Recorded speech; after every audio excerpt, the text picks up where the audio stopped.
അന്താരാഷ്ട്ര വനിതാ ദിനത്തിൽ കുഴിക്കാട്ടുശ്ശേരി സാഹിതി ഗ്രാമിക പെൺ കവിയരങ്ങും പ്രഭാഷണവും സംഘടിപ്പിച്ചു. കവിയും ചിത്രകാരിയുമായ ഇമ്മാനുവൽ മെറ്റിൽസ് അധ്യക്ഷത വഹിച്ചു. വിസ്മരിക്കപ്പെട്ട പെൺപോരാട്ടങ്ങൾ എന്ന വിഷയത്തിൽ ഡോക്ടർ സിൻഡോ കോങ്കോത്ത് മുഖ്യപ്രഭാഷണം നടത്തി. പുതുവസ്ത്രം അലക്കി തേച്ച് കൊടുക്കാനായിട്ട് നമുക്കൊരു സ്ത്രീയുടെ സഹായം ആവശ്യമാണ്. പാർപ്പിടം, ഇരിക്കുന്ന ഇടം, കിടക്കുന്ന ബെഡ്ഷീറ്റ് അടക്കം വൃത്തിയാക്കി നമുക്കൊരു പെണ്ണിന്റെ സഹായം ആവശ്യമാണ്. അതുകൊണ്ട് എനിക്ക് ഏറ്റവും സഹതാപമുള്ളത് പരാശ്രയം കൂടാതെ ജീവിക്കാൻ സാധിക്കാത്ത പുരുഷന്മാരോടാണ് എന്ന്. ഞാൻ വിഷയത്തിൽ നിന്നും മാറിപ്പോകുന്നില്ല, തിരിച്ചു വരാം. ജയദേവികയുടെ വാക്കുകളിലേക്ക് തന്നെ.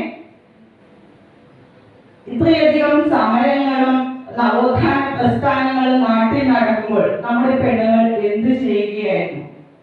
നഫീസത്ത് ബീവി, ശ്രീല ബീവി, ദർശന ടി ഗംഗാദേവി, പരിമള പവിത്രൻ, സ്മിത പി മേനോൻ, ഡാലിയ മഹേഷ്, അമ്പിളി ഓമനക്കുട്ടൻ, സിൻഡി, ശ്രീജ വിധു, റമീന ഷിഹാബ്, ഷീബ ഗിരീഷൻ, വാണി പ്രയാഗ് എന്നിവർക്കൊപ്പം Arun Gandhigram, Anil Kumar Kolari, Joy Joseph, P T Swaraj, V O Varghese, A V Krishnakumar എന്നിവരും കവിതകൾ അവതരിപ്പിച്ചു. അനീഷ് ഹാറൂൺ റഷീദ്, വി ആർ മനു പ്രസാദ് എന്നിവർ സംസാരിച്ചു.